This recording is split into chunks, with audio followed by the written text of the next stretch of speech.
आनंद blog में सबका हार्दिक स्वागत है। सबके मंगल भक्ति कामना के साथ कुरुक्षेत्र के युद्ध स्थल में सैन्य निरीक्षण के दौरान कृष्ण भावनामृत में धृतराष्ट्र क्या कहते हैं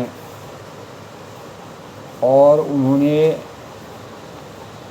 भगवान कृष्ण यदा यदा हि धर्मस्य ग्लानिर्भवति भारत अभ्युत्थानम् अधर्मस्य तदात्मानं सृजामि। भगवान कृष्ण जो है इस संसार में, इस सृष्टि में द्वापर युग में अवतरित होने का उनका श्रेय यही था। धर्म की हानि हो रही थी, अधर्म की वृद्धि हो रही थी, अत्याचार लगातार बढ़ रहे थे। मानवता के लिए, मानव ही मानव के लिए एक अभिशाप बन गया था। तो कौरव और पांडवों के बीच में कुरुक्षेत्र का युद्ध हुआ। उस युद्ध के दौरान धृतराष्ट्र की भूमिका का वर्णन कैसे किया गया है, उन्हीं भावों को मैं प्रेरणा स्रोत के रूप में अपने भगवद गीता के माध्यम से कृष्ण भावनामृत में क्या वर्णन किया गया है। धर्म क्षेत्रे कुरुक्षेत्रे समवेता युयुत्सव मामकाः पांड्या स्वीव किम कुर्वम संजय। यानी धृतराष्ट्र कहते हैं, क्या कहते हैं कि राजा धृतराष्ट्र ने कहा कि धर्म क्षेत्र यानी धर्म भूमि तीर्थ स्थल में कुरुक्षेत्र यानी नामक स्थान में समवेता यानी एकत्र होकर युत्सव यानी दुख करने की इच्छा से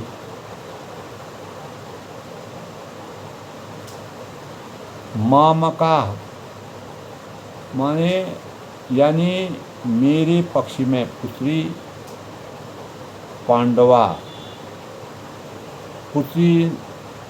पांडवा यानी पांडु के पुत्रों में तथा निश्चय ही क्या किया। और संजय वो पूछते हैं, धृतराष्ट्र संजय से पूछते हैं। धृतराष्ट्र ने कहा कि हे संजय, धर्म भूमि कुरुक्षेत्र में पुत्र की इच्छा से एकत्र हुए मेरे तथा पांडु के पुत्रों में क्या किया। तात्पर्य यह है कि दोस्तों, भगवद गीता एक बहुपठित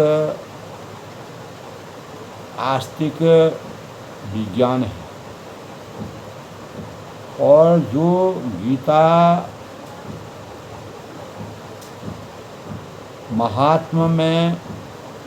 महात्म का सार के रूप में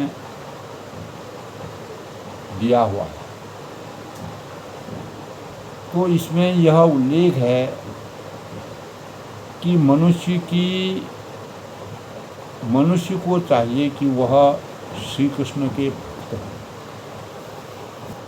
यानी श्री कृष्ण के भक्ति की सहायता से सर्वेक्षण करते हुए भगवद गीता का अध्ययन करें और पार्थ प्रेरित व्याख्याओं के बिना उसे समझने का प्रयास करें। तो अर्जुन ने जिस प्रकार से साक्षात भगवान कृष्ण से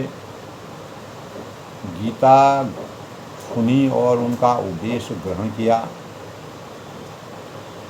तो इस प्रकार की दोस्तों स्पष्ट अनुभूति का उदाहरण भगवद गीता में ही है। यदि उसी गुरु परंपरा से निजी स्वार्थ से प्रेरित हुए बिना किसी भी भगवद गीता को समझने का सौभाग्य प्राप्त हो तो वह समस्त वैदिक काल तथा विश्व के समस्त शास्त्रों के अध्ययन को पीछे छोड़ देता है। यानी जो भी पाठक होते हैं, जो पढ़ते हैं, सुनते हैं, तो भगवद गीता में न केवल दोस्तों अन्य शास्त्रों की सारी बातें मिलती हैं, अभी तो ऐसी बातें भी मिलती हैं जो अन्यत्र कहीं उपलब्ध नहीं है। यही गीता का विशिष्ट और मापदंड है। तो प्रेरणा स्रोत के रूप में दोस्तों स्वयं भगवान श्री कृष्ण द्वारा साक्षात उच्चरित कही गई उच्चरित होने के कारण यह पूर्ण आस्तिक विज्ञान है। भगवान के श्रीमुख से जो वाणी आई, जो विचार आए, जो संवेदनाएं आई, तो महाभारत में वर्णित दोस्तों धृतराष्ट्र तथा संजय की वार्ताएं इस महान दर्शन के मूल सिद्धांत का कार्य करती है। माना जाता है कि दोस्तों इस दर्शन की प्रस्तुति कुरुक्षेत्र के युद्ध स्थल से हुई, जो वैदिक युग में पवित्र तीर्थ स्थल रहा है। इसका जो प्रवचन है भगवान द्वारा मानव शांति के पथ प्रदर्शन हेतु तब किया गया जब वे इस लोक में स्वयं उपस्थित थे। यदा यदा हि धर्मस्य ग्लानिर्भवति भारत अद्यतनम अधर्मस्य तदात्मनं सुधारणम्। यानी भगवान जब स्वयं उपस्थित हुए तो धर्म क्षेत्र शब्द सार्थक है दोस्तों, क्योंकि कुरुक्षेत्र के युद्ध स्थल में अर्जुन के पक्ष में श्री भगवान स्वयं उपस्थित थे। कौरव और पांडव, कौरव 5 भाई थे, कौरव 100 भाई थे। कौरवों का पिता धृतराष्ट्र अपने पुत्रों की विजय की संभावनाओं के विषय में अत्यधिक संदिग्ध था। अतः इसी संदेह के कारण उसने अपने सचिव से पूछा। उन्होंने क्या किया, वह आश्वस्त थे कि उसके पुत्र तथा उसके छोटे भाई पांडु के पुत्र कुरुक्षेत्र की युद्ध भूमि में निर्णयात्मक संग्राम के लिए एकत्र हुए। फिर भी उनकी जिज्ञासा सार्थक है, तो वह नहीं चाहते थे कि भाइयों में कोई भी समझौता हो। अतः वह युद्ध भूमि में अपने पुत्रों की नियति, न्याय और अन्याय की पराकाष्ठा का वर्णन है। भाग्य भावी की विजय में आश्वस्त होना चाह रहे थे, क्योंकि इस युद्ध को कर्म से कुरुक्षेत्र में दोस्तों लड़ा जाना था, जिसका उल्लेख वेदों में स्वर्ग के निवासियों के लिए भी तीर्थ स्थल के रूप में हुआ है। अतः धृतराष्ट्र अत्यंत भयभीत थे कि इस पवित्र स्थल पर युद्ध के परिणाम पर न जाने कैसा प्रभाव पड़ता है, क्या परिणाम आता है। तो उसे भली भांति बात ज्ञात था कि अवगत था कि इसका प्रभाव अर्जुन तथा पांडु के अन्य पुत्रों पर अत्यंत अनुकूल पड़ेगा, क्योंकि स्वभाव से ही सभी पुण्यात्मा थे। तो संजय श्री व्यास का शिष्य था, अतः उनकी कृपा से संजय धृतराष्ट्र के कक्ष में बैठे बैठे कुरुक्षेत्र के युद्ध स्थल का दर्शन कर सकता था। इसीलिए धृतराष्ट्र ने उससे युद्ध स्थल की स्थिति के विषय में पूछा। तो पांडव तथा धृतराष्ट्र के पुत्र दोनों ही एक वंश से संबंधित थे, किंतु यहाँ पर धृतराष्ट्र के वाक्य से उसके मनोभाव प्रकट होते हैं। उसने जानबूझकर अपने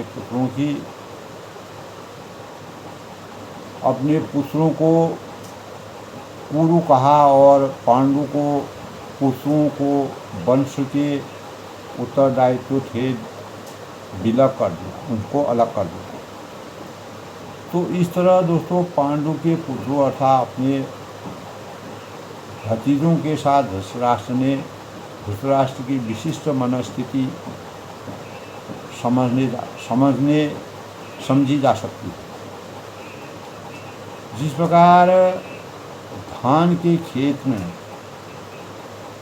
अवांछित पौधों को उखाड़ दिया जाता है, जो ज़रूरत नहीं होती है उनको उखाड़ दिया जाता है, उसी प्रकार इस कुरुक्षेत्र के लड़ाई में इस कथा के आरंभ में दोस्तों ऐसी आशा की जाती है कि जहाँ धर्म के पिता श्री कृष्ण उपस्थित हों, भगवान का अवतरण हो, वहाँ कुरुक्षेत्र रूपी खेत में दुर्योधन आदि धृतराष्ट्र के पुत्र रूपी अवांछित पौधों को समूल नष्ट करके युधिष्ठिर आदि नितांत धार्मिक पुरुषों की स्थापना की जाएगी। तो यहाँ दोस्तों धर्म क्षेत्र तथा कुरुक्षेत्र शब्दों की उनकी ऐतिहासिक तथा वैदिक जो महत्ता के अतिरिक्त यही सार्थकता है। तो कहा है दृष्टा तू पांडवा नीकं व्यूढ़ं दुर्योधन स्तदा आचार्यम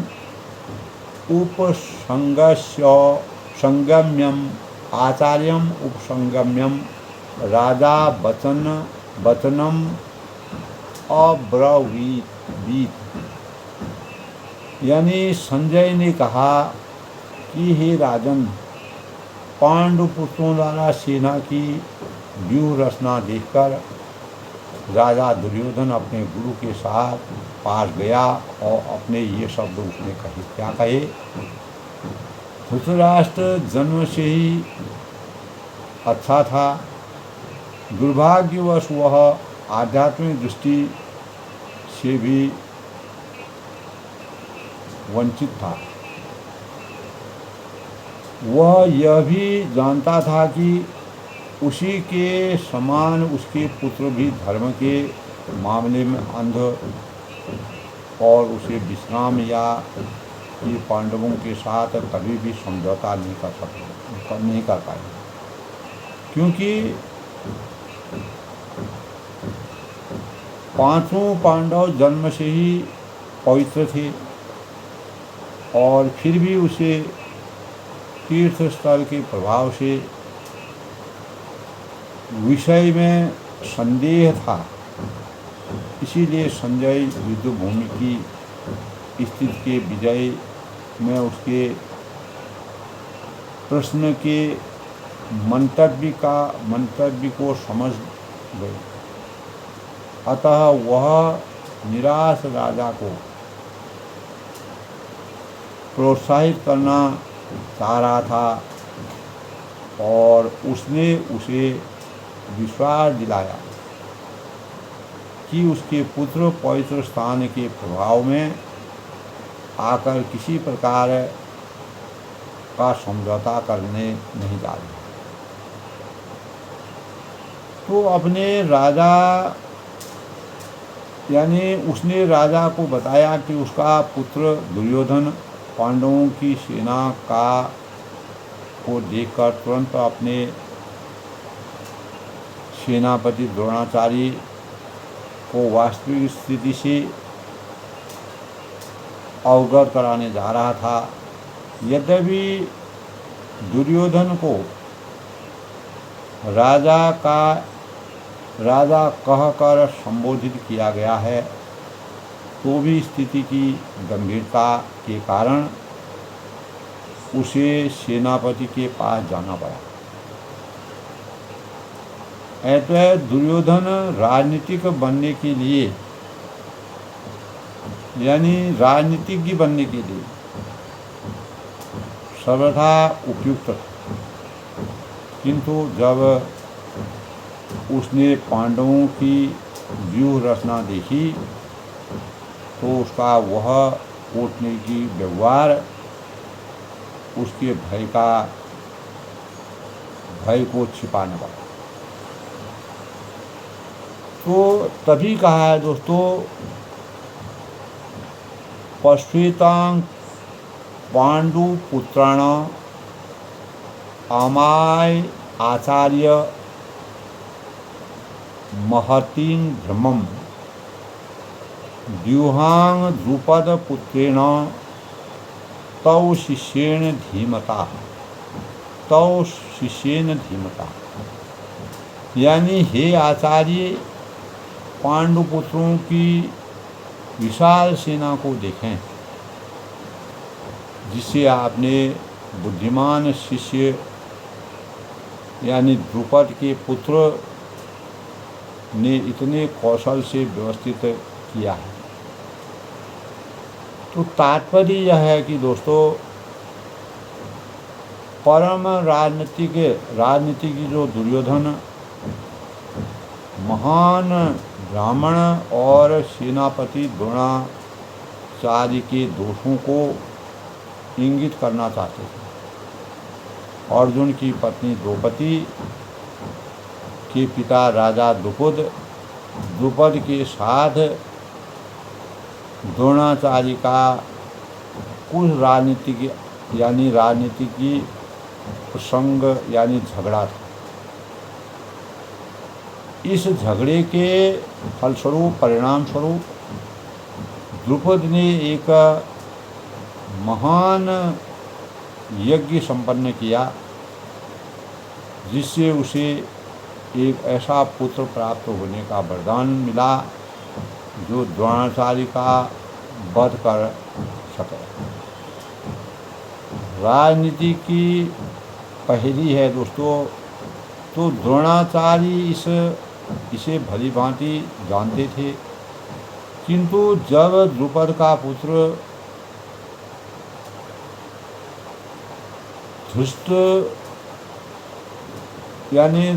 धृष्टद्युम्न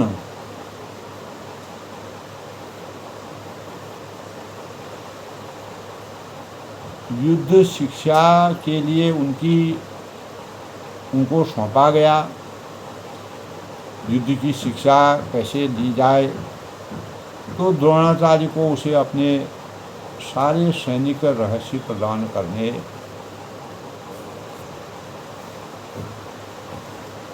यानी सारे रहस्य प्रदान करने में कोई शिक्षक नहीं। तो अब जो धृष्टद्युम्न कुरुक्षेत्र को युद्ध भूमि में पांडवों के पक्ष दे रहा था और अपने द्रोणाचार्य से जो कला सीखी थी, युद्ध की कला, उसी के आधार पर उसने यह व्यूह रचना की थी। और दुर्योधन ने द्रोणाचार्य की इस दुर्बलता की ओर इंगित किया, जिससे वह युद्ध में सजग रहे, जिसके परिणाम स्वरूप समझौता न करे। इसके द्वारा वह द्रोणाचार्य को यह भी बनाना चाह रहा था कि कहीं वह अपने प्रिय शिष्य पांडवों के प्रति युद्ध में उदारता न दिखा बैठे। तो विशेष रूप से दोस्तों अर्जुन उनका अत्यंत ही प्रिय और तेजस्वी शिष्य था। दुर्योधन ने एक भी चेतावनी दी कि युद्ध में इस प्रकार की उदाहरण से हार हो सकती है।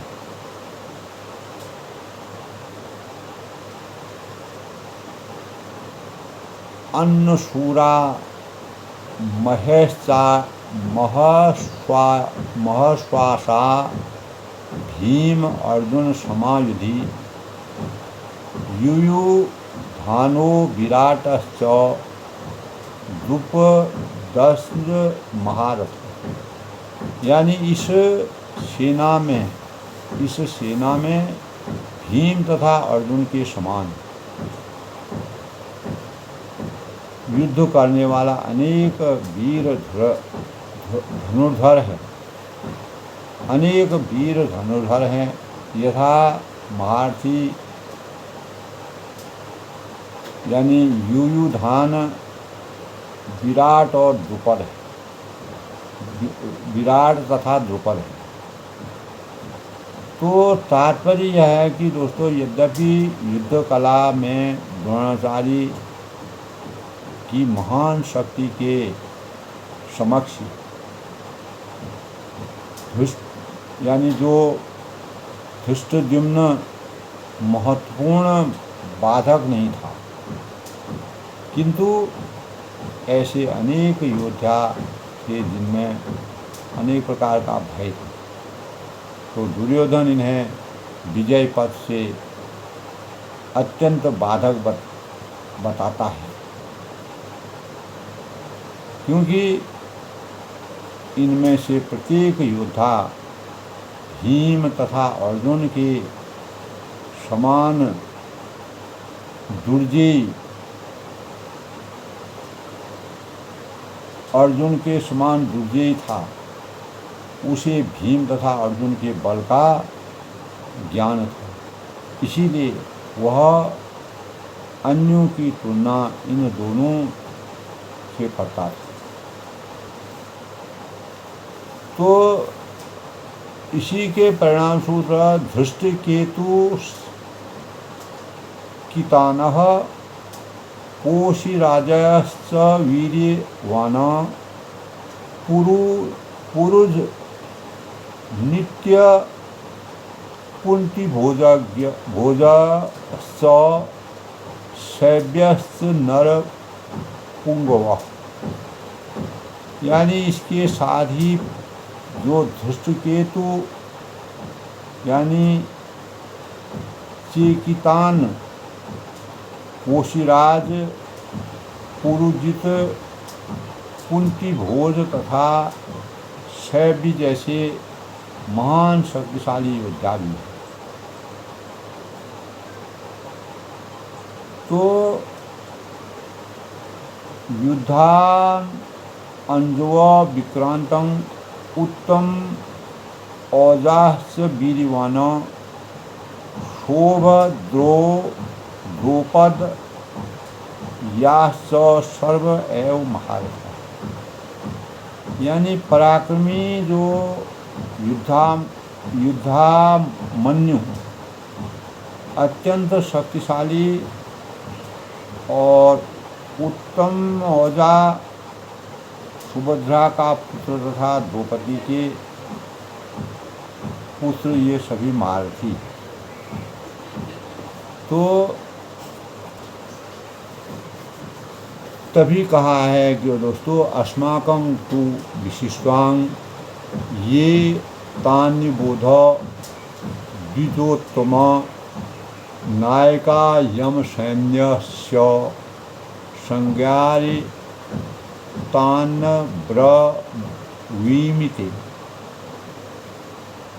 किंतु हे ब्राह्मण श्रेष्ठ, आपकी सूचना के लिए मैं अपनी सेना के उन नायकों के विषय में बताना चाहूँगा जो मेरी सेना को संचालित करने में विशेष रूप से निपुण हैं। तो यानी मेरी सेना में स्वयं आप भीष्म, कर्ण, कृपाचारी, अश्वस्थामा, विकर्ण तथा सोमदत्त का पुत्र भूरिश्रवा आदि हैं जो युद्ध में सदैव विजयी रहे। तात्पर्य यह है कि दोस्तों, दुर्योधन उन अद्वितीय युद्धवीरों का उल्लेख करता है जो सदैव विजयी होते रहे हैं। विकर्ण दुर्योधन का भाई है और अश्वस्थामा द्रोणाचार्य का पुत्र है, और सोमदत्ती या भूरिश्रवा यानी बाह्य लोकों के राजा का पुत्र है। तो कर्ण अर्जुन का आधा भाई है, क्योंकि वह कुंती के गर्भ से राजा पांडु के साथ विवाहित होने से पूर्व उत्पन्न हुआ। तो कृपा पात्र की जुड़वा बहन द्रोणाचार्य की ब्याही थी। तो ऐसे अन्य अनेक वीर भी हैं जो मेरे लिए अपना जीवन त्याग करने के लिए यानी उद्यत हैं। वे विविध प्रकार के हथियारों से सुसज्जित हैं और युद्ध क्रिया में निपुण हैं। अर्थात जहाँ तक अन्यों का तथा जयवध और कूतवर्मा तथा शल्य का संबंध है, वे सब दुर्योधन के लिए अपने प्राणों की आहुति देने के लिए तैयार रहे। तो दूसरे शब्दों में दोस्तों, यह पूर्व निश्चित है कि वे अब पापी दुर्योधन के बल में सम्मिलित होने के कारण कुरुक्षेत्र के युद्ध में मारे जाएंगे। और निसंदेह ही दोस्तों, अपने मित्रों की संयुक्त शक्ति के कारण दुर्योधन अपनी विजय के प्रति आश्वस्त था। तो इस प्रकार दोस्तों, आज के प्रेरणादायक विषय में कुरुक्षेत्र के युद्ध स्थल में सैन्य निरीक्षण के दौरान अनेकों प्रकार के भावों की शुरुआत आज के प्रेरणादायक विषयों में है। कुरुक्षेत्र की लड़ाई में भगवान श्री कृष्ण का क्या आधिपत्य था और धृतराष्ट्र ने किस प्रकार से अपने पुत्रों का पक्ष लिया, इन्हीं भावों से प्रत्येक मानव की चेतना में कृष्ण भावनामृत के अनुसार हम अपनी चेतना को कैसे जागृत कर सकते हैं, और जो महाभारत की लड़ाई का श्रेय है, औचित्य है, कैसे महाभारत की लड़ाई होती है। भगवान कृष्ण ने द्वापर युग में उनको अवतीर्ण होने का क्या कारण था, धर्म की किस प्रकार से हानि हुई, अधर्म की किस प्रकार से वृद्धि हुई, उसकी शुरुआत उसका श्री गणेश करने में मैंने आज अपने विचारों से इस प्रकार से शुरुआत की है। और इसे मनन चिंतन के साथ सुनिए, और तभी हमारे अंतःकरण में कुरुक्षेत्र के युद्ध स्थल की सैन्य निरीक्षणता के भावों का और भगवान श्री कृष्ण की जो श्री कृष्ण की श्रेष्ठता का वर्णन हमें समझ में आएगा और हम अपने ज्ञान से परिचित होंगे।